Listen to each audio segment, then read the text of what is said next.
नमस्कार, मैं हूं अनुष्का और आप देख रहे हैं अनोखी आवाज। उत्तर प्रदेश के प्रयागराज में भव्य महाकुंभ जारी है और श्रद्धालु रिकॉर्ड संख्या में संगम में स्नान करने के लिए पहुंच रहे हैं। इसी बीच राज्य में विपक्षी दलों की ओर से त्रिवेणी संगम में पानी की गुणवत्ता पर सवाल खड़े किए गए थे। हालांकि अब उत्तर प्रदेश के मुख्यमंत्री योगी आदित्यनाथ ने खुद विधानसभा में इन सवालों का जवाब दिया। सीएम योगी ने कहा है कि संगम का पानी न केवल नहाने के लिए बल्कि आचमन के लिए भी उपयुक्त है। क्या सनातन धर्म का अनुयायी बनना या सनातन धर्म के किसी आयोजन को भव्यता के साथ करना क्या कोई अपराध है? उस आयोजन को उन सीमाओं के साथ उस आस्था को सम्मान देकर के आगे बढ़ाना क्या कोई अपराध है? और अगर अपराध है तो हमारी सरकार इस अपराध को कर रही है और आगे भी करेगी, क्योंकि हम लोग ये मानते हैं सनातन धर्म इस देश का राष्ट्रीय धर्म है। सनातन धर्म की सुरक्षा में ही भारत के अंदर पल रहे हर मत और मजहब की सुरक्षा भी है और उनका सम्मान भी है और उनका गौरव भी है। और सनातन धर्म की सुरक्षा विश्व मानवता की सुरक्षा की गारंटी भी है। और उसके इतने बड़े आयोजन के साथ भेदभाव तो किसी के साथ नहीं हुआ।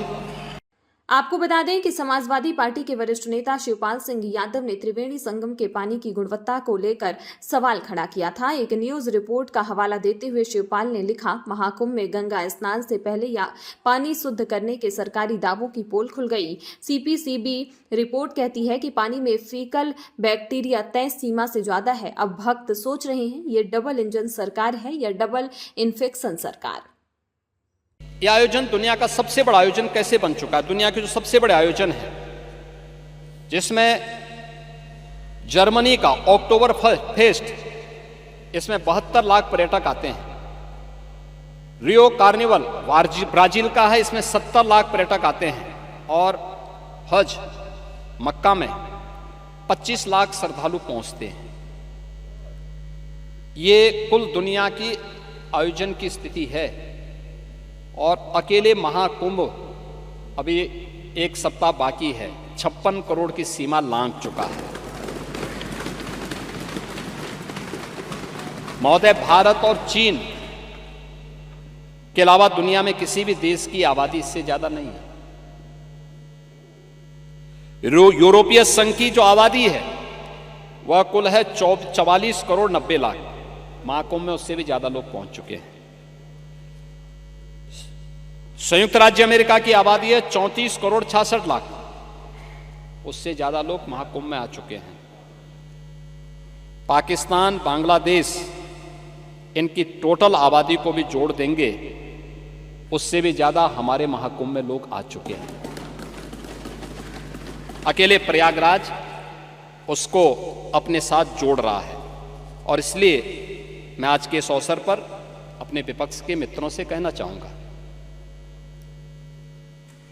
आप इसके लिए सदन में मुद्दा उठा सकते हैं, हमें कोई आपत्ति नहीं, हम रोक भी नहीं सकते, लेकिन शब्दों की मर्यादा का ध्यान जरूर रखें जब आप सोशल मीडिया में या मीडिया में कोई वक्तव्य देते हैं। दूसरा, जब आप कोई टिप्पणी करते हैं कि हजारों की संख्या में मौत हो गई, अलग अलग लोगों ने, समाजवादी पार्टी के नेता भी थे, कांग्रेस के नेता भी थे, जिन्होंने इस प्रकार के गैर जिम्मेदाराना बयान दिए।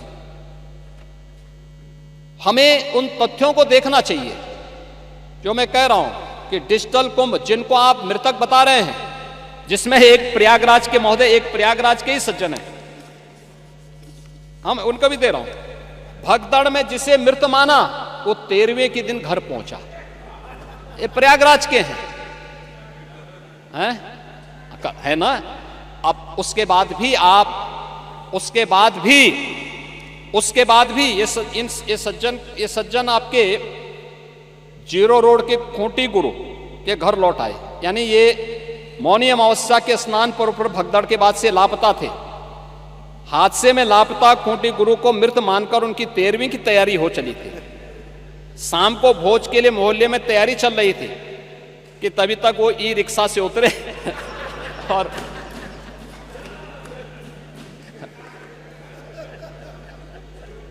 अब बताओ, ये दुष्प्रचार आप ही लोग कर रहे थे।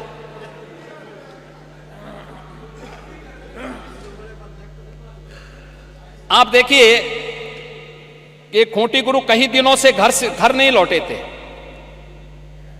और 13वीं में 13 ब्राह्मणों को भोज कराने की तैयारी हो रही थी।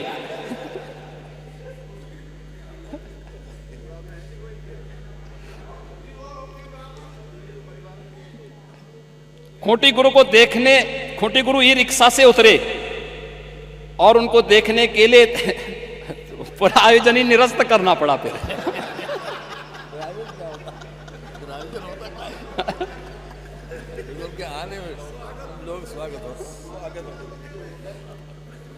तो मैं आप सबसे कहना चाहूंगा, ये 20,000 लोग हैं तो नहीं भाई, अब वहां आप जैसे महापुरुष कुछ रहे होंगे, वहां कैमरा लेकर खड़े रहे